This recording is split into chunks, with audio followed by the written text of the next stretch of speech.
Thaddeus Cray Productions presents. In this segment, dear listener, you will bear witness to the final actions of a man drowning in obsession, the final nail into the coffin of any chance he had at truly regaining all he had lost in his life. You shall also bear witness to the atrocities of revenge, actions that shall mark a very dark coming-of-age direction, which will shake Myridan and her father to their very core, and shape her destiny for millennia into the present day. I present to you, dear listener, Unforgiven, Chapter 4. That's some good stuff. Where'd you get it from? This wine? It's from one of my personal vineyards, and it's at least twice as old as you are. I believe it. It's clearing my head a little bit and helping with the pain. I appreciate that, the man says. His voice is stronger due to the fact he got 12 hours sleep. He can also tell that she herself got answers from David. He can just simply... The man has always been a master of observing things. It's one of the reasons he was always good at what he did. It's also one of the reasons that he's gotten in so much trouble. But in the end, he realizes the only way he will get the answers that he's wanting is to give her the answers that she desires. He hates her for this. The fact she's taken any kind of control that he's had over anything away. But in the end, maybe he never had any control at all. So he relaxes as best he can. He coughs up blood slightly. She very calmly, with a handkerchief, wipes the blood away from his mouth. He nods gratefully. So where do you want me to start? Where you left off, of course. Yeah, that's... Well, it's like I said, Chuck was a good guy. But him doing what he did, I was left with nothing. I literally had to start from the ground up. I'm guessing that's where I should begin the rest of this with. She nods slowly. And with this, Jake leans back in the chair as best he can, and he recounts the experiences of him going further down that hole. The tall black man, known as Samuel Cardigan, sweats slightly. He wipes sweat away from his brow as he gets out of his car. The entrance to the Denny's stands before him. A part of him tells him, turn back, run, don't even think about doing this. But the greater part of him tells him there's closure here, and it needs to happen. He looks to his watch. He just has to go ahead and do it. He opens the door to the Denny's and walks inside. The place, of course, is air-conditioned, so that cool air definitely is a shock to his senses, but it also is soothing to him. He sees an even bigger man wave to him from the back, sitting in a back booth. He sits across from him once he comes in. He tries to make himself as comfortable as possible. And with this, Jake speaks. You're acting like you've seen a ghost. It's almost like that, man. It's been what, 2-3 years now? About 2, yeah. I'm sorry I left the way I did, man. It's just... Hey, look, I'm not blaming you for that. I'm needing help. It's just that simple. I don't know if I can do that. Well, hold on. And with this, he flags the waitress down and he says, anything you want, it's on me, okay? If you say no, I respect that. At least you got a free meal out of it, okay? Just hear me out. He nods slowly. Their orders are taken. And with this, Jake leans back. Fact is, man, I have my PI license now. Impressive, man. Especially after I heard what happened to you. That was kind of you that gave me the idea. I think you're already aware that I've been keeping tabs on you. Of course you have. It's what we do. Just like I've been doing with you. Exactly. You can't really stop that instinct, can you? No, you can't. Pretty sure with the connections you have and the people that owed you favors. Oh yeah, believe me, getting my license was didn't even take me a year when normally it takes someone over 4. That was easy enough. The thing is, though, I'm needing contacts. You're talking about the people I work with. Something like that. Hell to the no. I'm sorry, man, but I'm not asking you to dirty your own fucking backyard, he says, a little angrily. What I'm asking you to do is just tell me maybe some people you know. That way I can... Fact is, man, I've lost everything. Now, don't get me wrong, I kind of deserved it. I sold sold the house. Wasn't much use even staying there. It was an empty box of memories. What about your wife and son? Neither one of them want anything to do with me. My wife put a restraining order on me over a year ago. Jesus Christ, man. And you still ain't letting this shit go. I can't, he says angrily. Well, you're looking good at least. I gotta give you that much. Yeah, I figure cleaning myself up and getting some kind of shape back on me would maybe get me in a better situation to do what I have to do. The fact is, I still have the resources to do what I need to do. Hell, I even have everything that I need. That's not a problem. But I need funding. I need money. The fact is, I can't do what I do for free. Tell you what, I'll go ahead and got a pen? Hands him one. All right. These are a couple of people I know. They're always looking for people, especially with someone like you. You make a killing with them. They ain't tied to me. I'm telling you right now, if I even get a whiff of you saying you put my name in this, we're gonna have a problem. I swear, man, I'm not gonna do that, Jake says. Samuel nods. Brogan's an asshole. He always was. But the man has always had integrity when it comes to his word. So Samuel believes him and then some. He writes down the numbers. The two make small talk, but in the end, there's not much really to say. Once everything is done and Samuel leaves, with no small amount of being in a hurry to get the hell out of that situation, he looks at the numbers and the names that were written down on the napkin. He decides to himself, might not be much, but it's a start. It takes years for Jake to actually regain the resources that he had since being fired from the police department. He never truly regains those. However, to make up for that, he gains time. He uses the numbers in which Samuel gave him, and those individuals, when they look at his background, they snap him up like no one's business. He gets them results, they pay him well, and he's able to go freelance. He keeps in good contact with those individuals. That way, should they need his services or he needs them, those relations aren't damaged. He's learned his lesson when it comes to burning bridges. He tries to get back in contact with his wife and son. That doesn't happen. So he dedicates more of his time and that resentment and anger only strengthens his resolve to get answers of what happened to the Slicers. What did this to them? So suffice to say, his cases, for the most part, are nowhere near as exciting as when he had been a detective on the police force. But in the end, it definitely is enough for him to cut his teeth into old situations.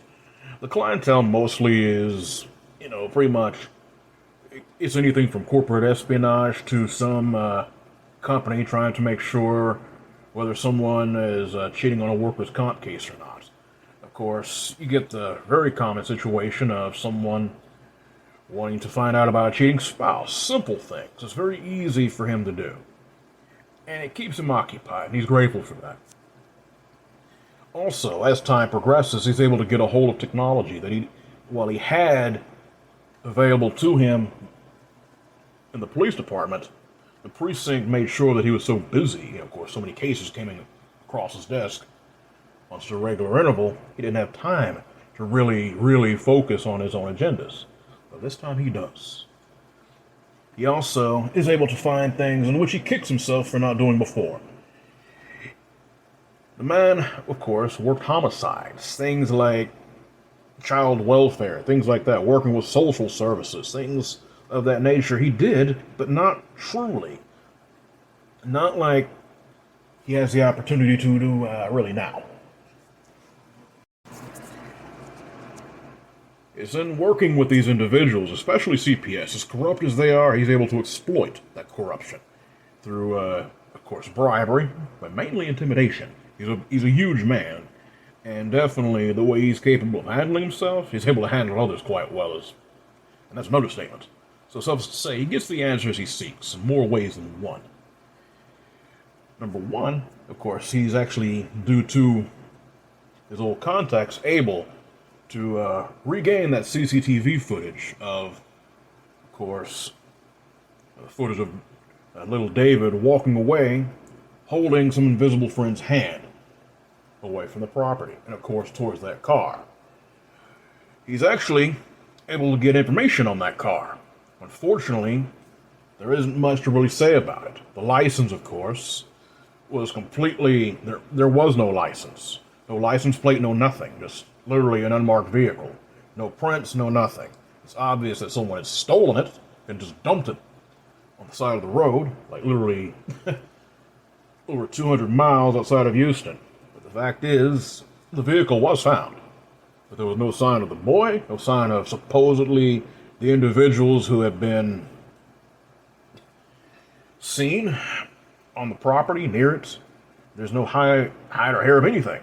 So, of course, it all comes back to the boy.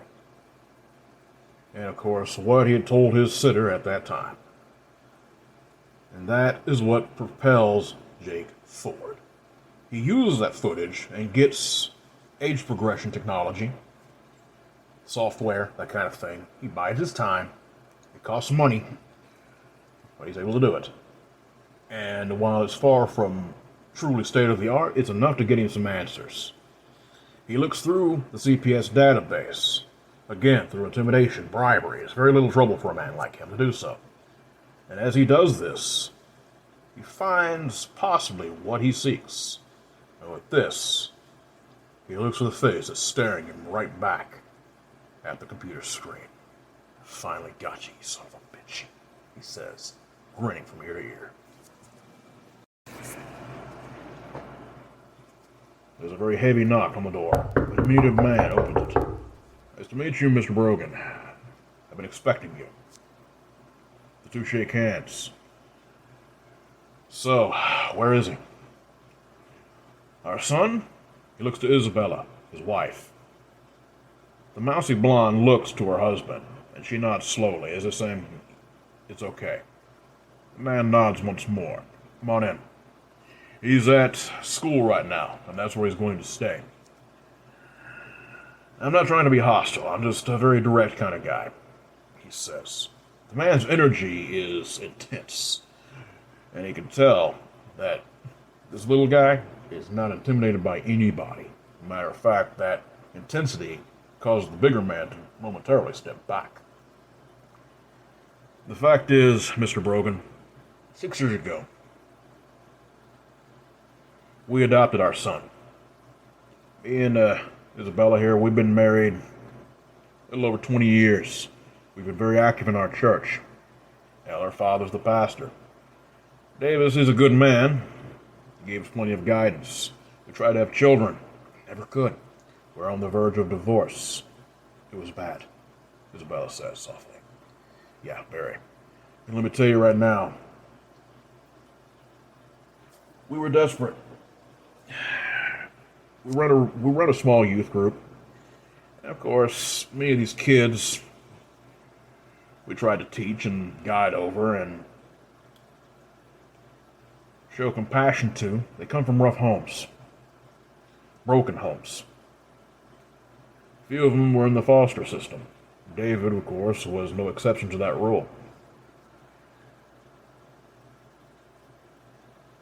He was found when he was about 6 years old in a Star Hope downtown by social workers.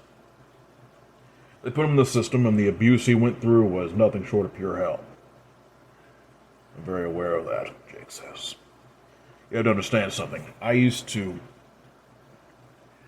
Of course, if you did the research like you said you did, you know that I used to work homicide.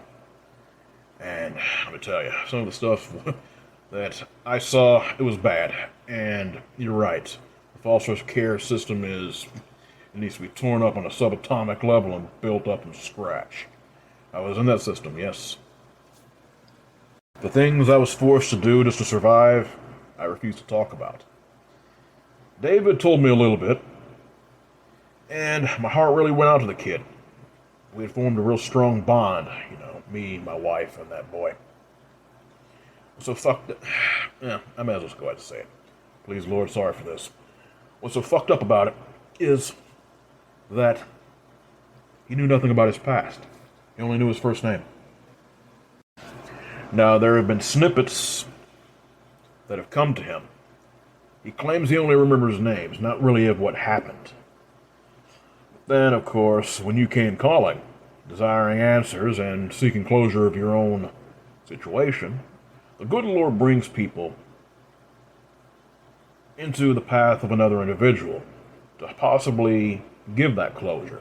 And I am not one to definitely stop the Lord's work. But there are going to be some stipulations. Jake wants to tell this man, there's no way in hell you're going to stop me. I'd love to see you try.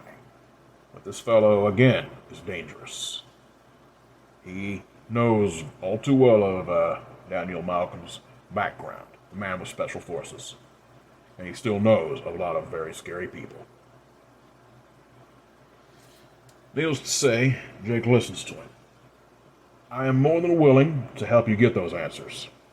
Because the fact is, our son he's always been very cooperative with us, and he's... The hell we had to go through to get him out of the system and into our care. It took a lot of wrangling, a lot of money, as a matter of fact. It's one of the reasons we're tapped as we are now. That's definitely something I would do again. He's very well liked in school.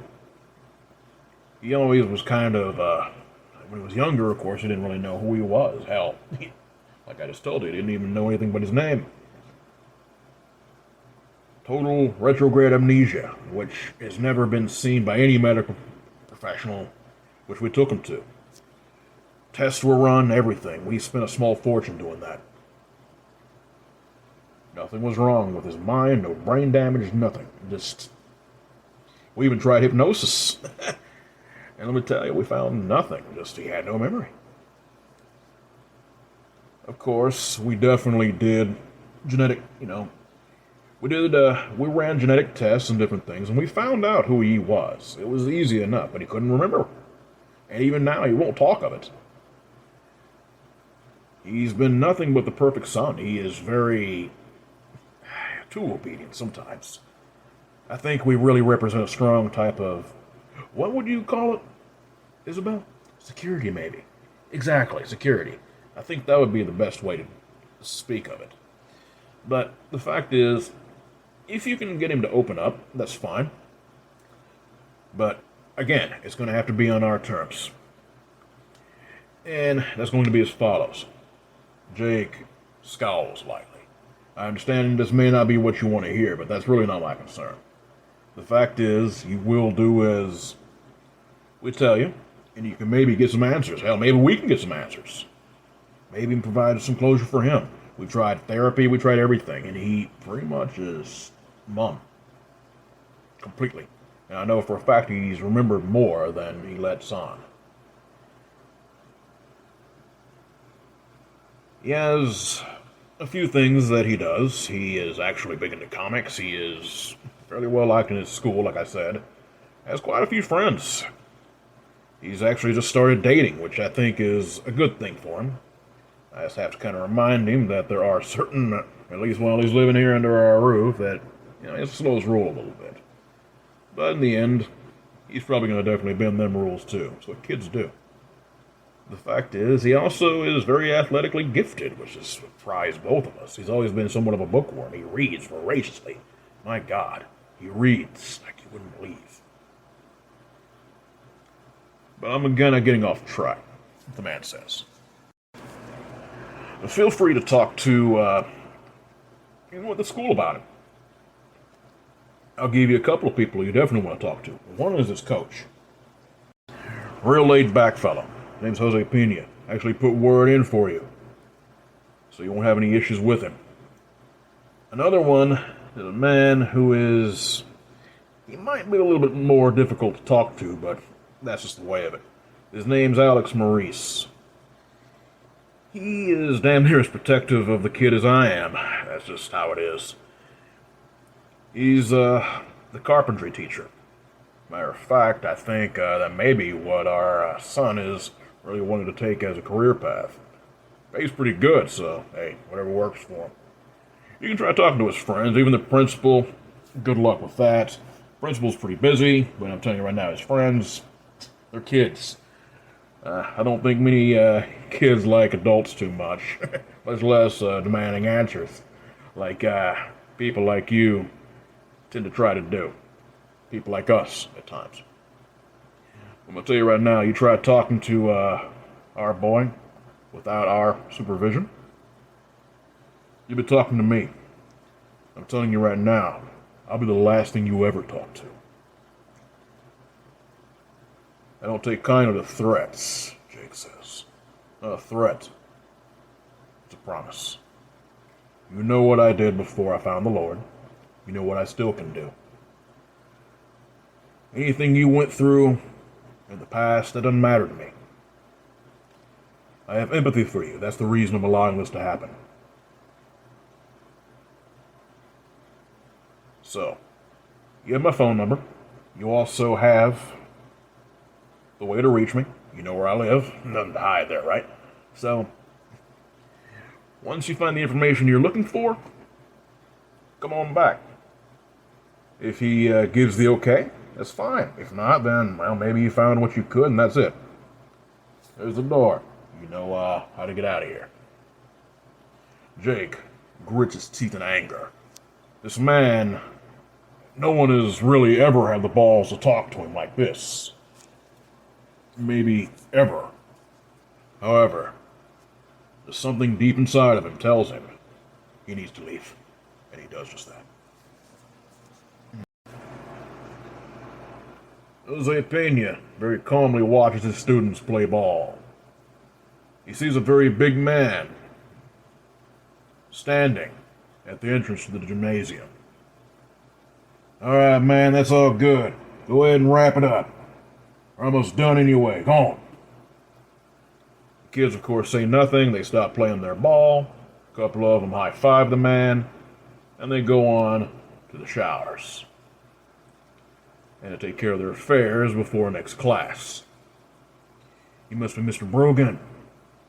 That's right, Jake says, trying to definitely take control of the situation which he had lost not even a couple hours ago. Nice to meet you, man. The two shake hands.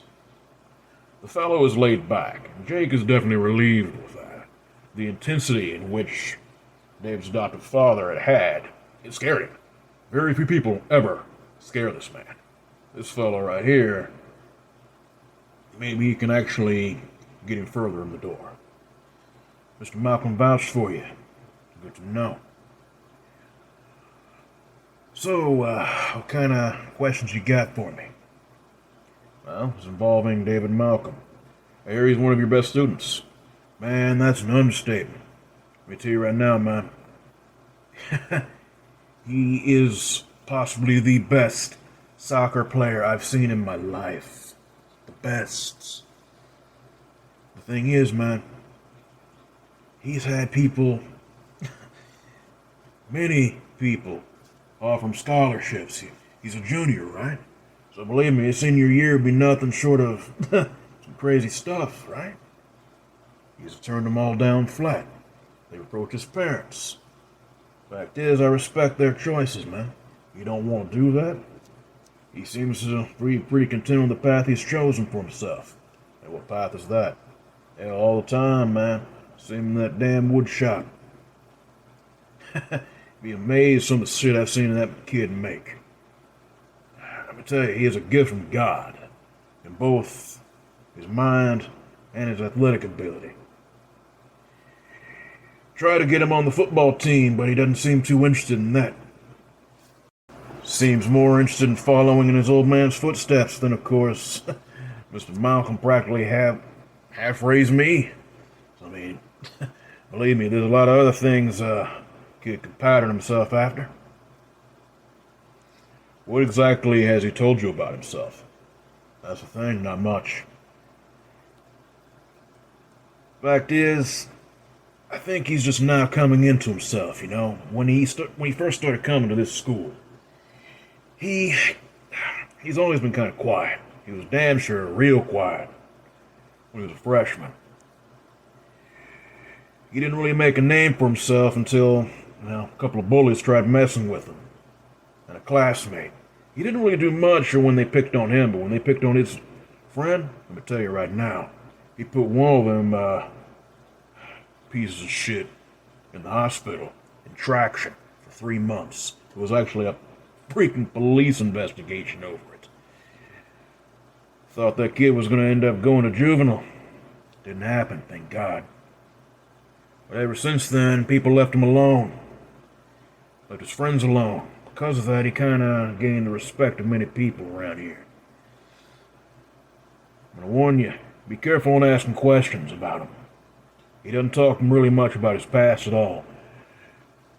Of course, those of us in the know, just like you, he says with a very calm edge in his tone, know that a lot of the things that happened to him, it wasn't good. I'm telling you right now, man, he knows a lot more than he talks about. But he hasn't told me much, and I don't think he's going to tell you much. Watch your step. I plan on it, Jake says. I appreciate it. The man nods. Go ahead and talk to Mr. Maurice. He's a little more guarded about the kid, but you gotta understand. Him and Mr. Malcolm, they've been friends for years. They've known each other longer than me and Daniel known each other. He's a good man, even if he's a little stubborn. I'll take that into consideration. The other attempts at communication do not go anywhere near as pleasant as they had with Mr. Pena. The man learns to his deep frustration that the carpentry teacher, Alex Maurice, is nowhere to be found. He had called in that day, and it takes at least 2 to 3 more days for the man to decide to show up at work, personal affairs, as well as time off. And by this time, Jake is fed up. He had by this time tried, and I mean, this is the key word, tried, to talk to David's friends. They all had basically either made fun of him, told him to whistle Dixie without using his mouth, and that's saying something nicely. They were actually a lot worse than that. Because the fact is, they could tell this dude was a former cop. I'm sorry. The fact is, most teenagers do not like authority, much less cops. Former ones even less. So such to say, this has definitely put Jake in a horrific mood. And this next moment will be what decides his destiny. He decides, at that moment, he no longer cares. He doesn't care about some old man's threats, even though the fellow is definitely capable of carrying them out. He basically decides at that moment he's going to get those answers. Now. He'd been watching David. The young man is very quiet. He's not a big kid. He's actually fairly... Let's leave it at this. If you were to see him in a lineup, he'd be the least threatening individual that would be in the line. Just that simple. But Jake knows this little bastard is pretty much hiding things. And he also knows right now he's going to get those answers that he's been waiting so long for. And with this, he waits till class is over. And he sees the young man staying behind, just like he always knew he would. You have to understand, he's been watching him for several days now. The boy always seems to enjoy working on his own personal projects several hours after class. So such to say, he has the floor. He decides right at that moment, when he sees the young man Very calmly, using a saw, a skill saw, to pretty much cut different wood pieces and different types of affairs for one of his latest projects. Jake has to admit, he's impressed with the kid's skill. The young man is definitely everything that he'd been told about. And with this, he very calmly knocks on the side of the wall to get his attention. Hey! David looks up. Can I help you? He says, respectfully but cautious. As a matter of fact, you can. He flashes him his badge, the PI badge. David narrows his eyes. And with this, he very calmly turns the saw off, takes off the safety glasses he has on his head, and puts everything to the side. He looks to the man. What do you want with me? I've been talking with your parents. I've also been talking with your teachers. Well, one, actually, but that's beside the point. I have some questions for you. I think maybe you can answer them. Maybe you can help me find some closure. I can try, the young man says. His voice is very deep, which is definitely surprising, coming from literally a kid that is obviously in shape, but rail thin. I know who your parents were, your real parents. I also know where you were. Back in 2008, you were just a kid, like literally a kid. I really don't want to get into that. You don't really have much choice. I've come here for answers, and you're going to give them to me. What do you want from me? I can't tell you beyond what I remember, and it's not much. I remember monsters coming in. The young man is shaking. Look, I'm not interested in buying into all that 1,000-yard stare bullshit. I know you're kind of playing off on that. I don't have time for it. Tell me what I want to know right now. How about this? Why don't you back the hell off of me? That's a good idea, kid, but I'm not really in the mood for that. He very calmly opens, pushes open his coat a little bit, and there's a gun in a shoulder holster. I want you to understand something. I'm not fucking around. I was the main detective on your case, your family's case. I saw everything.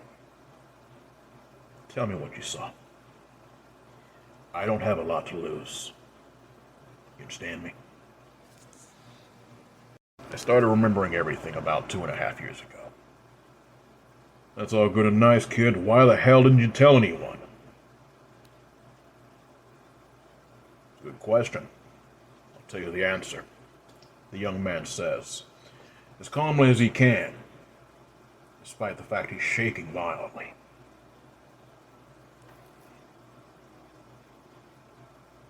It all started with my sister, Helen.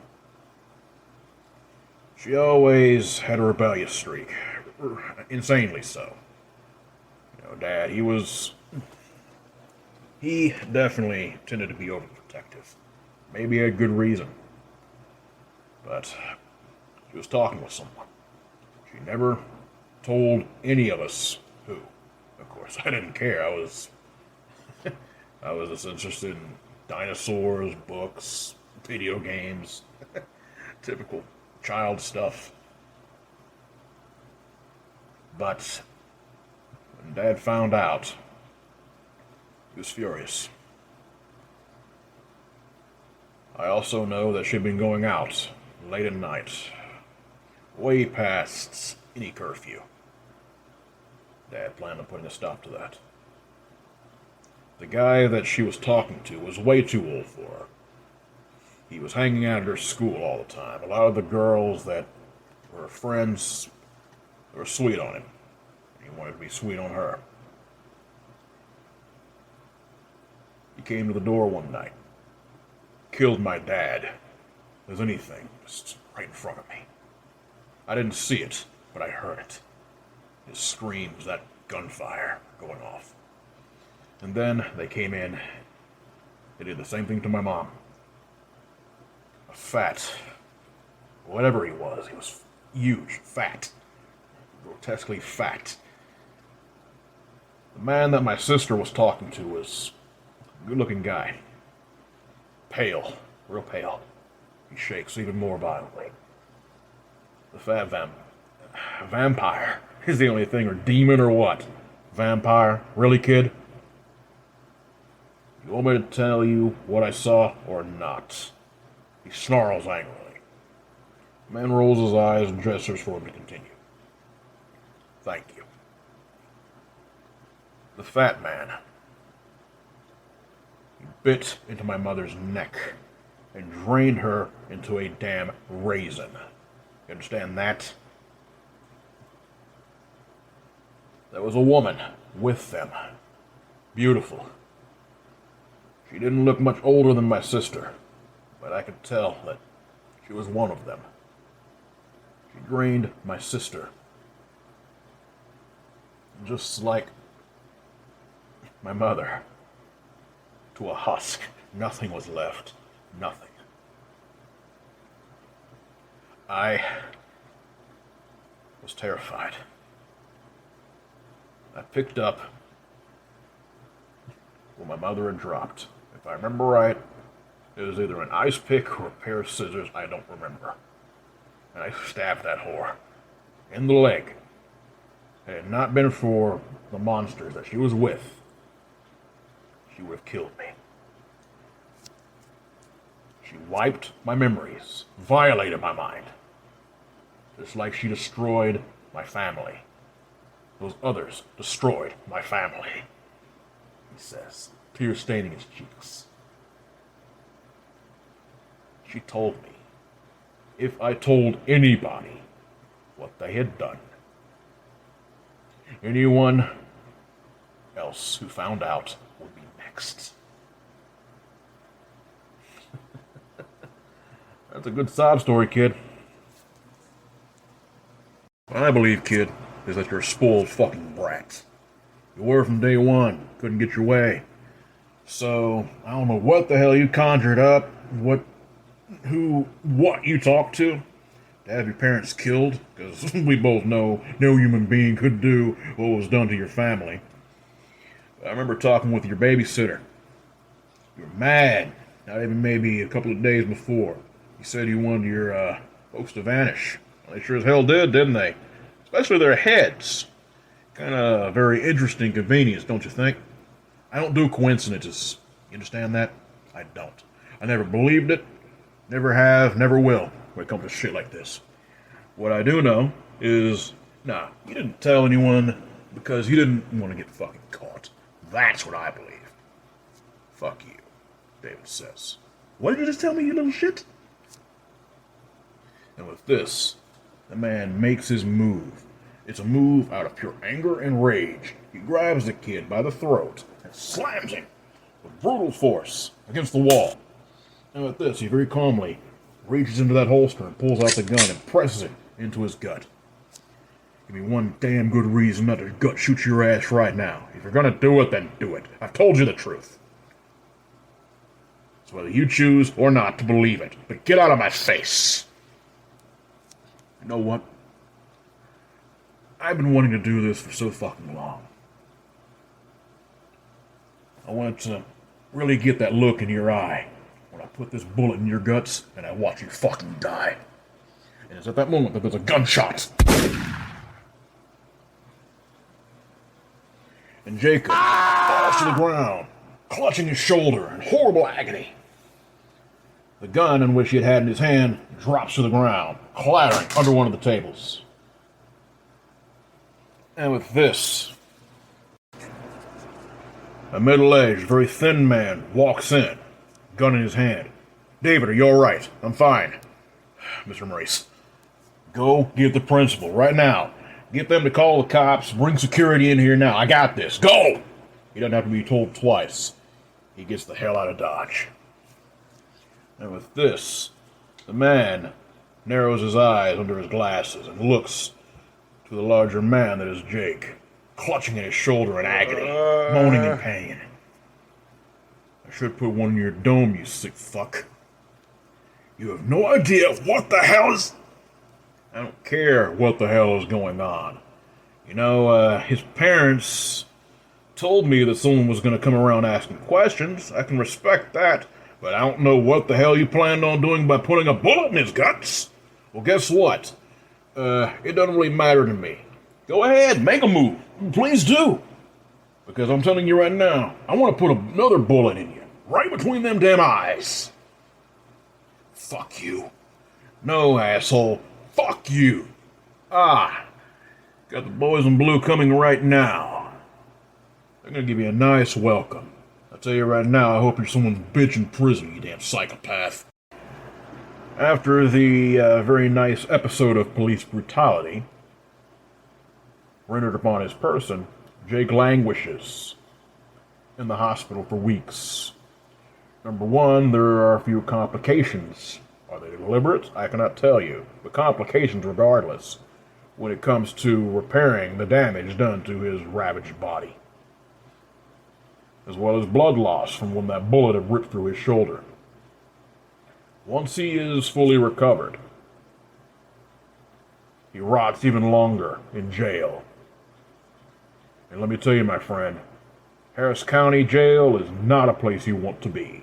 He languishes miserably, but he's not a fool. He takes a plea deal, and now he stands before the judge. Mr. Brogan, you used to be one of our finest. Now you become a disgrace. I respect your honesty. You're not completely stupid. You pled guilty to attempted second-degree murder. That, in itself, will definitely carry a reduced sentence. I sentence you now to 5 years. Just to be served immediately. Of course, through good behavior, you might get a reduced sentence, but in the end, I hope you don't. Personally, I hope you die in there, but that's me. I've dealt with trash like you in my lifetime, and I'm tired of dealing with trash like you. You're a disgrace. Permission to speak, Your Honor? Granted. I'm not exactly expecting a man like you to understand what I'm about. I can respect that. I'm going to go ahead and have an extended sentence of contempt added on to what you will serve. Please, Mr. Bailiff, remove this filth from my courtroom. Yes, Your Honor.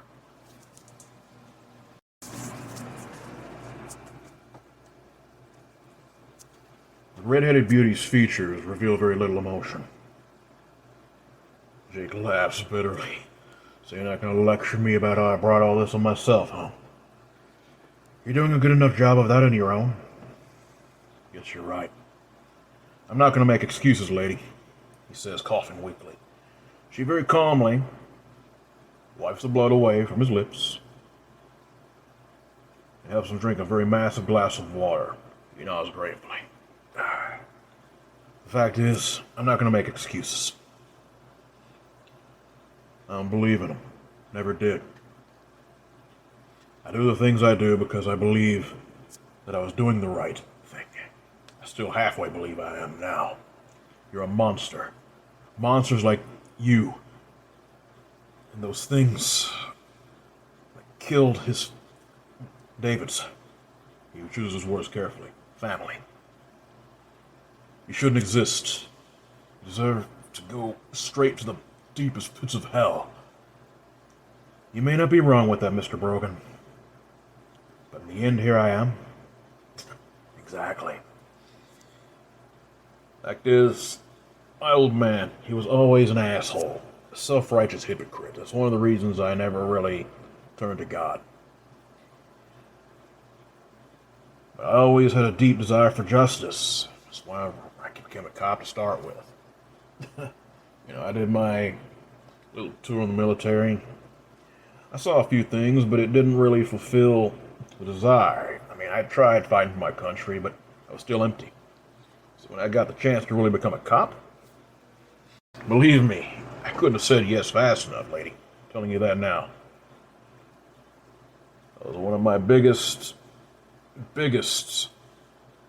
thrills of doing the job, you know. Of course, my family was pretty important to me, but the job made my life worth really living. Especially when I became a detective, I really was able to do what I needed to do to make sure that the bad guys didn't get free. I admit, I definitely took a few wrong corners. No excuses there.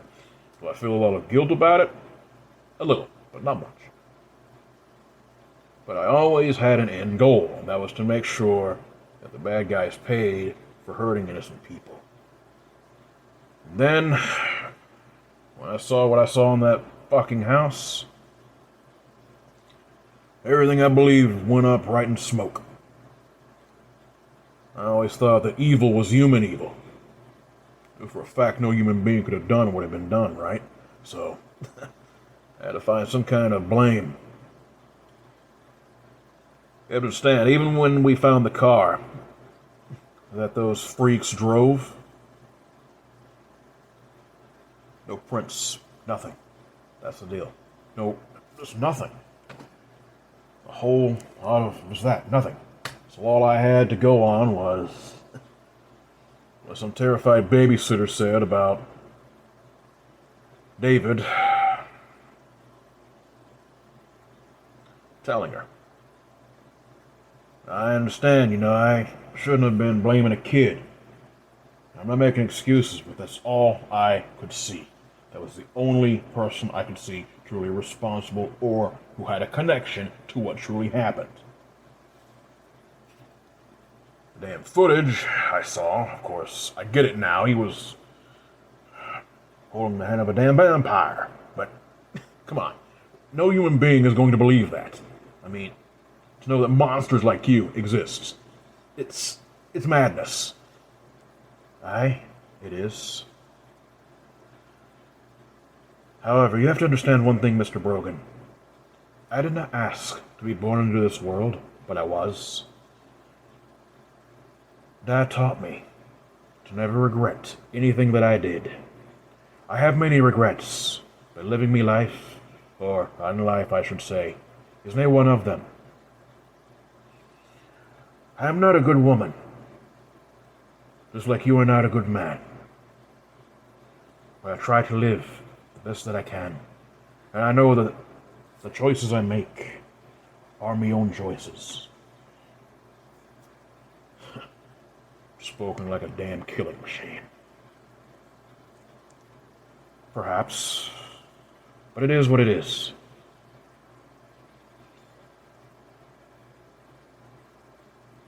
He exhales lightly. It's fucked up knowing a predator has more empathy than the prey. Insane. Many of us consider you human beings livestock. I've come close myself, but I'm glad I have not made that mistake yet. I see the look in your eye. You want more answers. That's why you're still living. I appreciate that, he says truthfully. What is it you want to know? I want to know what you did after your old man put that Petrus kid in the ground. You said he was put in a tomb, right? After he was crucified? You understand, lady, I study people. It's what I do. It's what I've always done. And I've started learning a fair bit about you. Probably not as much as I think, but I know one thing. You're like me in one respect, he says, holding up a finger weakly. You don't go around leaving loose ends. I want to know what you did to those men that killed him. She chuckles lightly. Ah, you're very observant. Just like you made a path that you will always regret. A choice on that path, I mean. There was a fork in my own road. You want to know what Petrus has to do with David? It will take time, but this will definitely enlighten your understanding. I guarantee you. As the vampire recounts her tale to her captive, we focus back to the time of ancient Rome. Myridan stares down the body of her lover that lays on the stone slab within the family crypt. Brius, her father, stands before her. The man very calmly sets 2 gold coins over the young man's eyes after closing them. I know he meant a lot to you. I would have been honored to have him as a son. His beliefs were strange to me, but he loved you and he appreciated you. And that is what mattered. Something has to be done, Dad. Something. I can't just. Nothing can be done. I have tried. And you already know what happened when I did. Nikolai, I know for a fact that there's been rumors that what Nikolai does is his affair. He does not live under my roof. You do. Pay him the respects in which he has earned and move forward. That's all you can do, child. I understand your pain, believe me. But the actions that have been taken have been done. You're just going to let them walk away. And what would you have me do? Rip them asunder? Would it bring Petrus here back? Would it have any result of his family having ever accepted him for his strange beliefs? No. It would only cause more suffering and more death. Let me tell you something, child. Before I became this creature, I served Alexander with pride. You know this. And then after I became this thing, I saw many things. I saw what Rome had done. The Romans are very strange people. Very violent, vicious, but also so passionate. They have much in common with the people of your mother. Passionate. They refuse to be enslaved. You know, at that time, that I was a mercenary. I fought on the side of Rome and for the Gauls. Sometimes I even played the sides against each other. During that time, a little bit before, I had seen the savagery that human beings do to each other. We are what we are because we have to be. Becoming savage beasts. Revenge is empty. Trust me, I should know. I've done things that you would not comprehend. I desire you to trust me on this. I know you don't want to, and I can't blame you.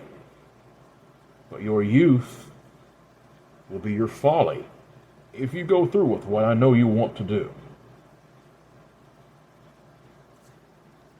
I want you to stay here. Mourn. Feel your grief. Of course, you cannot go out into the sun as it is. Feel your emotions.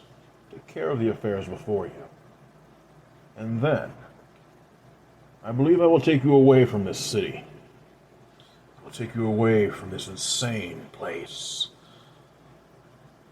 I believe it would be wise for us to travel abroad, like we did when we were younger. That is what shall be done. The man leaves her in the crypt to walk into the sun. Brius does not sleep. He hasn't slept in centuries. However, Myridan, she feels the sun. Not upon her, of course, but she can feel its pull, the lethargy. She knows for a fact her father will leave her for at least a couple of days, because he himself has other affairs to take care of within the city. She decides then and there she'll use this time to truly set in motion things that should have been set in motion the other night. She finds her father an old doddering fool. She decides this moment She will listen to him no longer. She sheds tears of anger and grief. I promise you, Petrus, no one is going to separate us. No one, she says.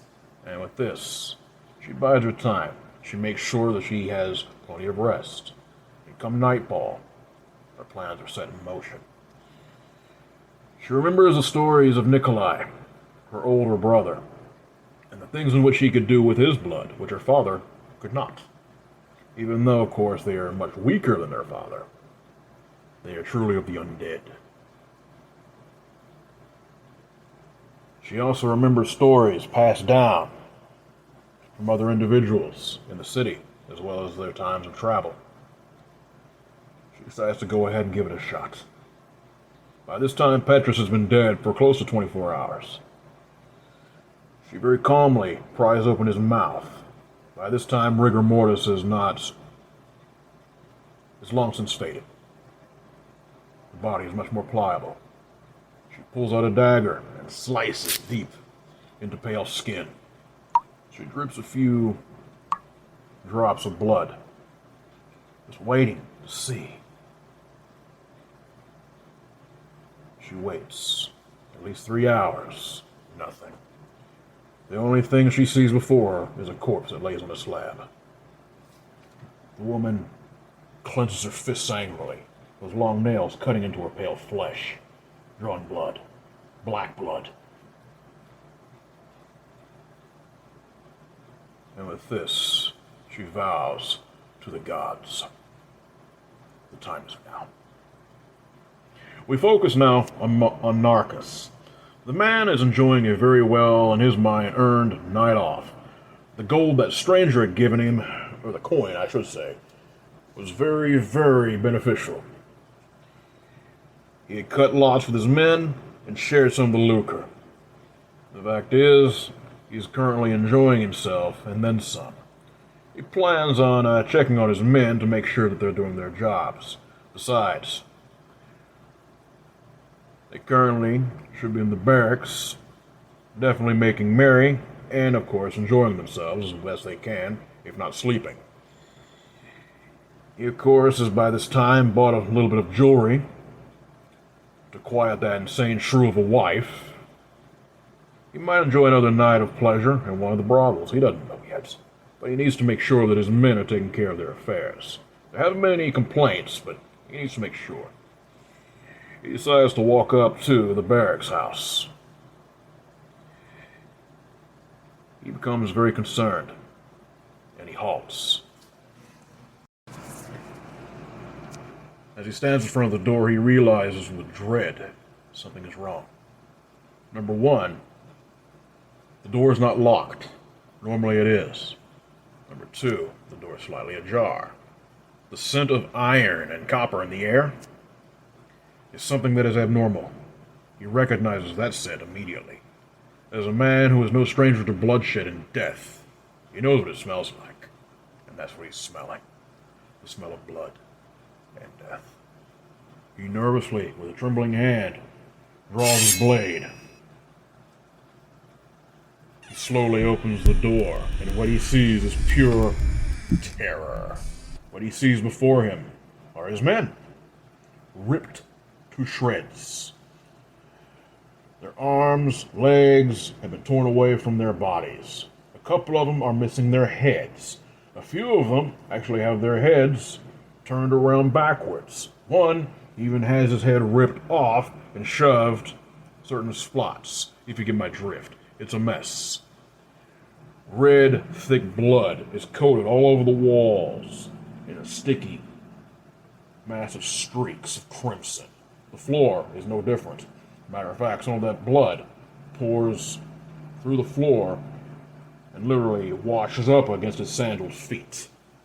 The man shudders, and he speaks what's on his mind.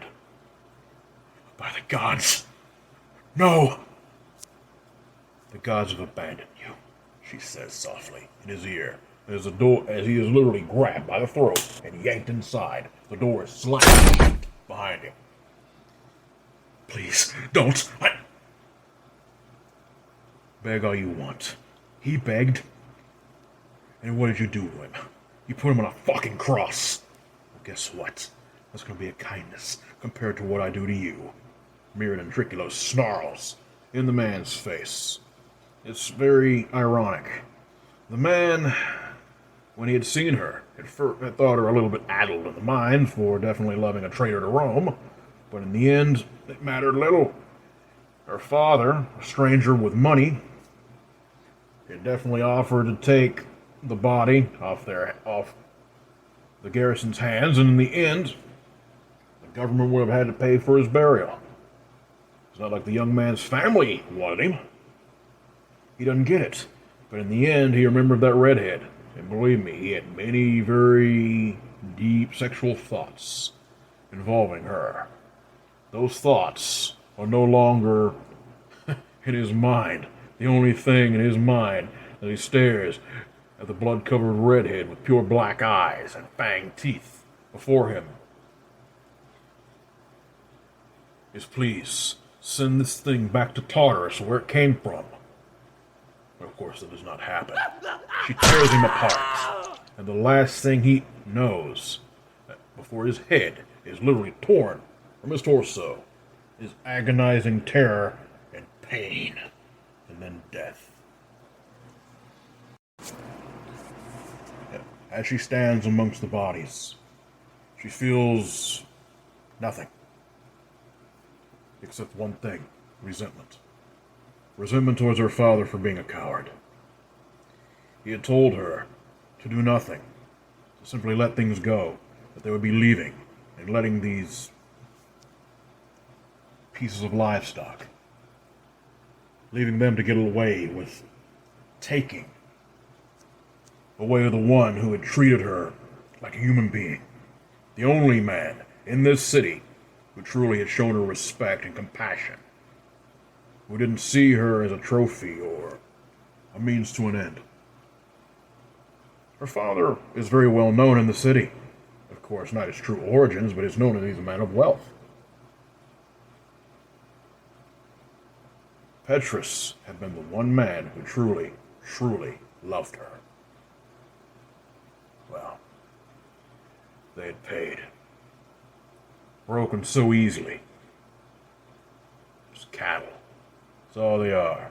She had taken her fill of their blood and their life, and believe me, she had ended their lives. So easy.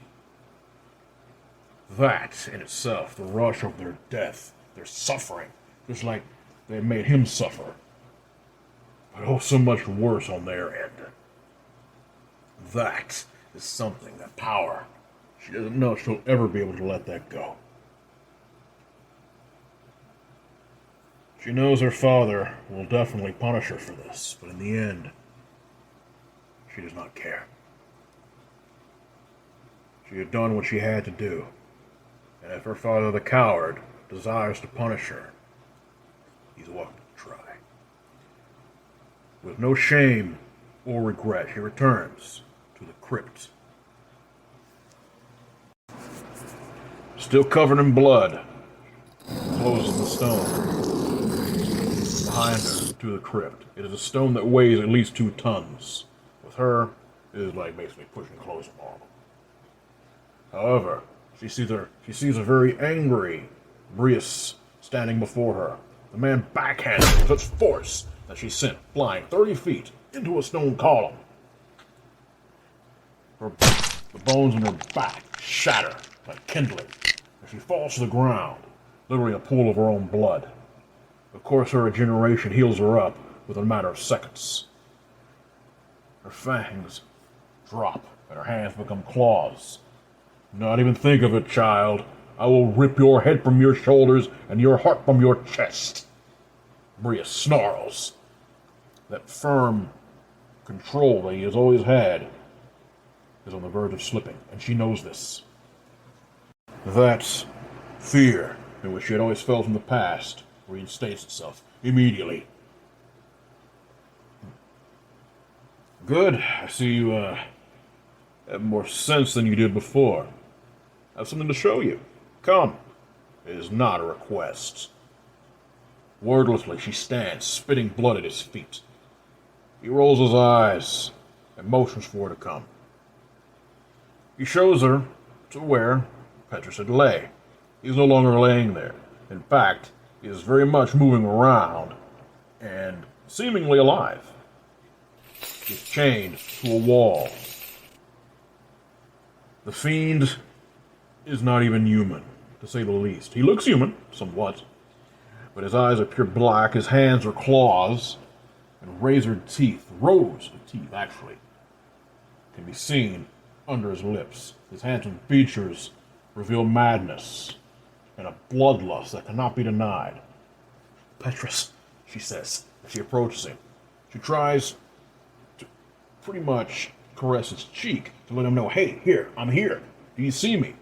The fiend launches upon her, because of course she'd stepped well within the boundaries in which the chains held. The fiend grabs her and slams her to the ground with strength that damn near rivals her own. The creature tries to bite into her neck, before at that moment, a stake is slammed through the creature's heart, and the fiend gurgles and coughs, coughing up black blood all over Myridan's face. As his corpse then contorts and convulses and dries out like a mummy. Bits of dust actually falling away from his flesh as he falls truly dead beside of her. That is what I wanted to show you, Brius says. Very casual, sad. His heart truly is breaking right now, but he cannot show weakness. He cannot afford to. I'm sorry for striking you as I did, but you need to understand the ramification of your actions. Sit. It is not a request. He points to the slab where Petrus had lain. She takes a seat. She's too shocked to even acknowledge, much less reply to anything the man says.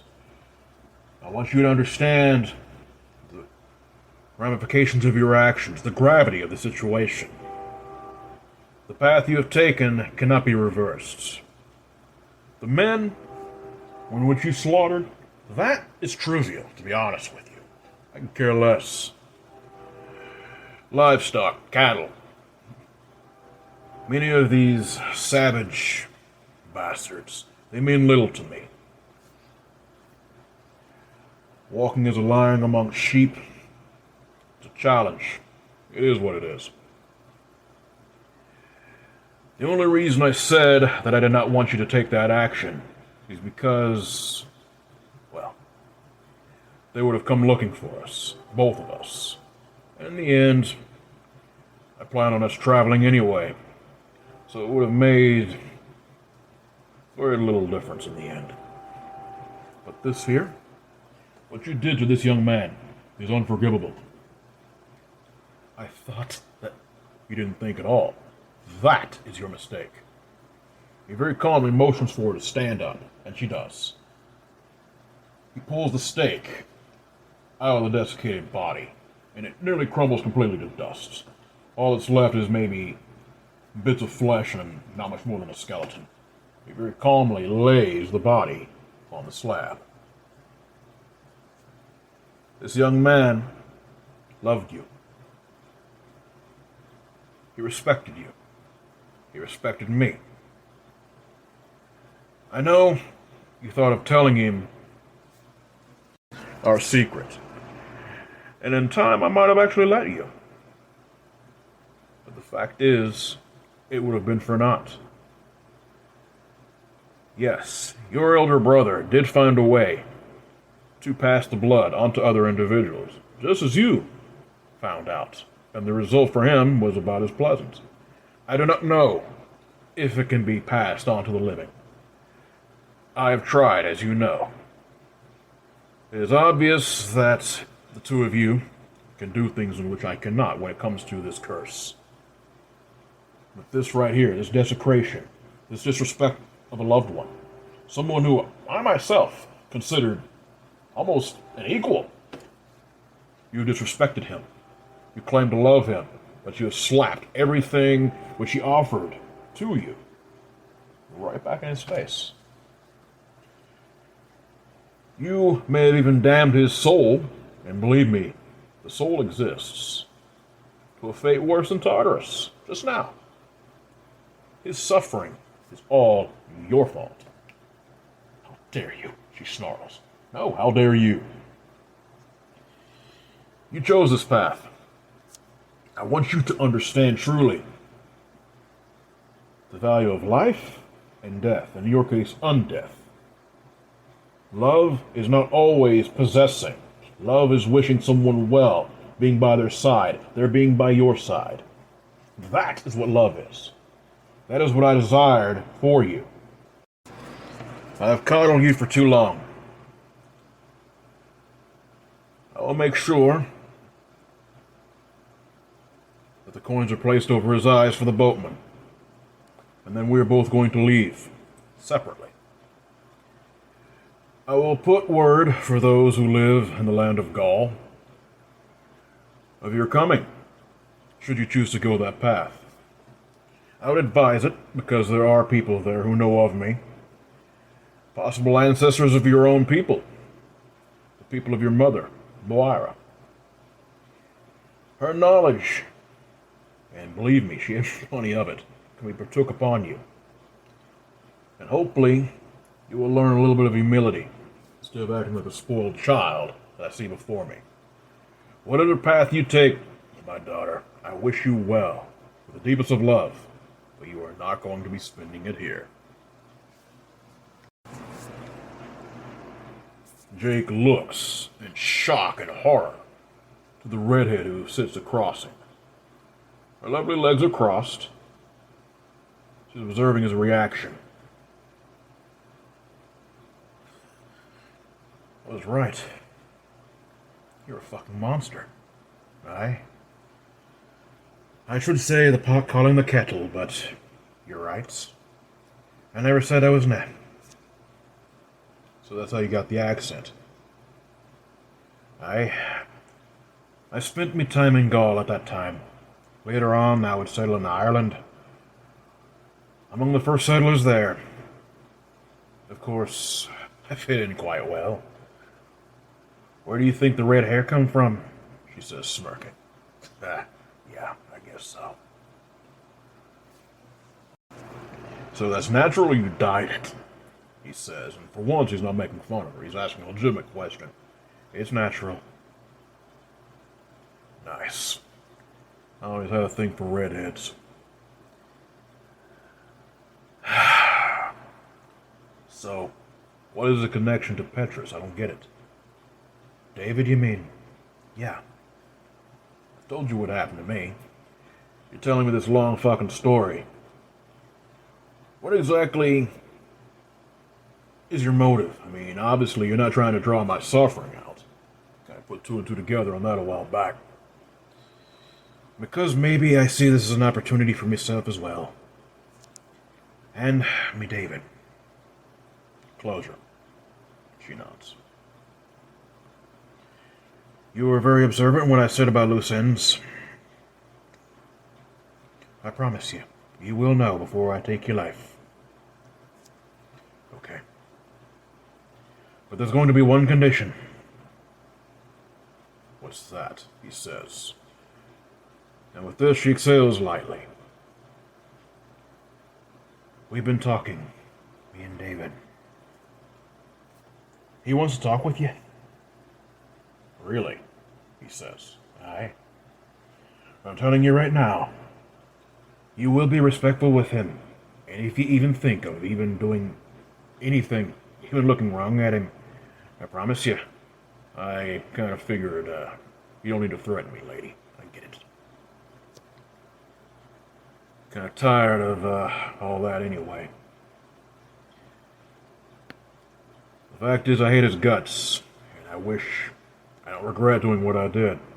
There's too much hatred's built up over the years, right? I'm kind of past the point of, acting an asshole, at least at this point.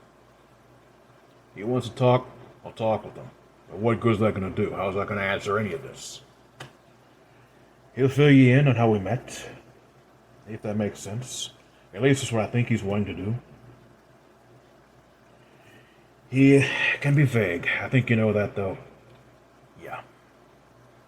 Get some rest, Mr. Brogan. You're going to need it. And thus ends this chapter. I hope you enjoyed this segment of Unforgiven. In the next and most likely final chapter, you will bear witness of the mark the events of chapter 4 have left on David's life, well into adulthood, and the path that would lead him down. You shall witness the final connection and gain an understanding into the connection between Petrus and David. Also to be revealed shall be the details of David and Myridan's meeting, and a bond that transcends life and death. Definitely a better love story than Twilight. All loose ends will be tied, and Jake